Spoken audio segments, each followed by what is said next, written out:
Netanyahu mulai cemas demo 700.000 warga Israel meluas.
Perdana Menteri Benyamin Netanyahu disebut-sebut mulai cemas demonstrasi oleh warga Israel meluas di Tel Aviv dan sejumlah kota di negara tersebut.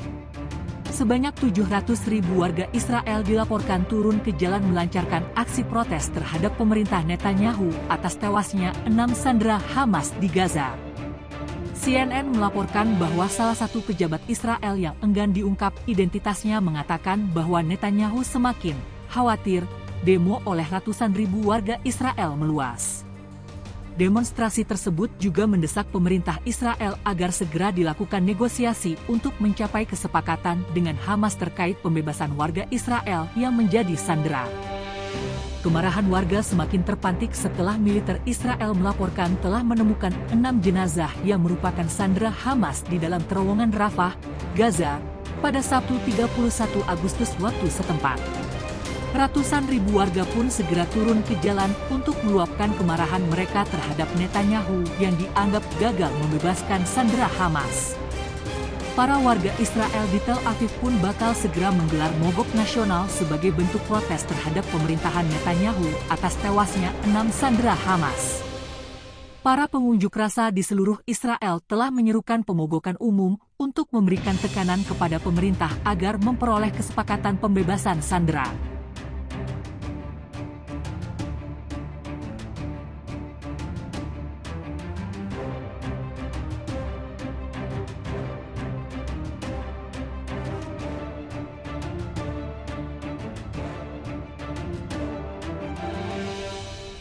Netanyahu lengser besok, pemerintahan Netanyahu dalam ancaman, oposisi serukan aksi koordinasi untuk pemakzulan.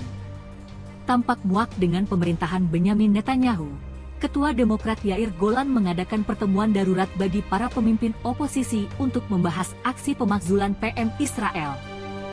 Pengumuman tersebut dibagikan dalam bentuk rekaman video oleh Golan melalui akun X pribadinya pada Rabu, 28 September 2024, malam waktu setempat.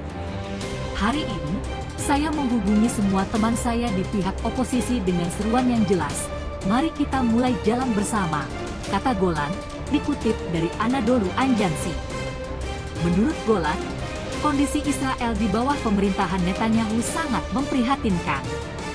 Israel berada dalam keadaan darurat luar biasa dan sedang runtuh secara politik, keamanan, ekonomi, sosial, dan konstitusional, katanya.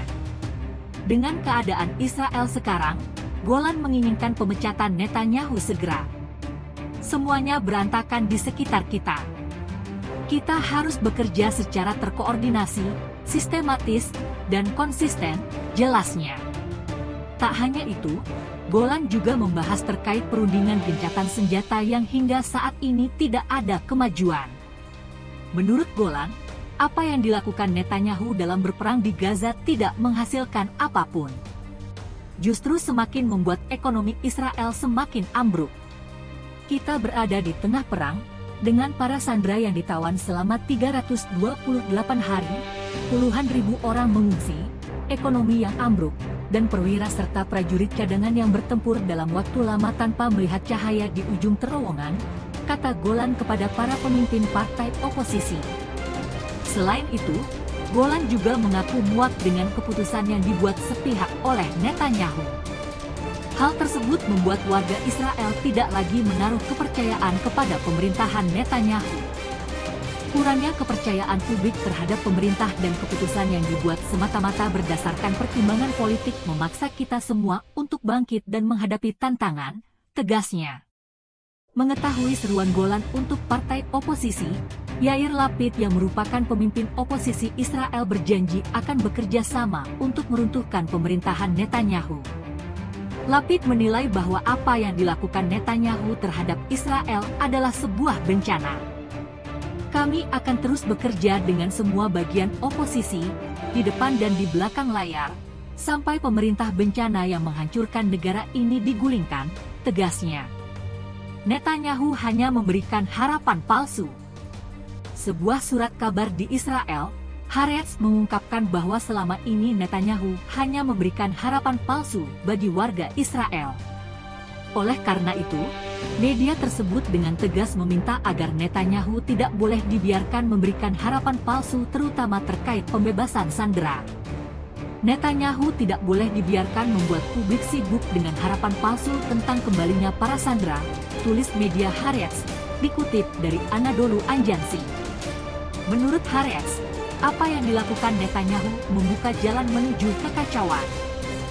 Pada saat yang sama secara bertahap memungkinkan kematian mereka sambil membuka jalan bagi kekacauan di Timur Tengah, katanya. Editorial tersebut diakhiri dengan seruan kepada publik untuk bangun dan mendesak Netanyahu agar melek untuk menyelamatkan sandera. Masyarakat sebaiknya segera bangun, sementara beberapa sandera masih hidup, tambahnya. Pejabat keamanan, anggota oposisi, dan keluarga sandera Israel menuduh Netanyahu menghalangi kesepakatan karena takut pemerintahannya akan runtuh dan ia bisa kehilangan jabatannya. Selama hampir 9 bulan, upaya untuk mencapai kesepakatan gencatan senjata di Gaza dan pertukaran tahanan telah terhenti. Ini karena desakan Netanyahu untuk melanjutkan perang dan mempertahankan kontrol militer atas koridor Philadelphia di perbatasan Mesir Gaza dan persimpangan Netzarim antara Gaza Utara dan Selatan.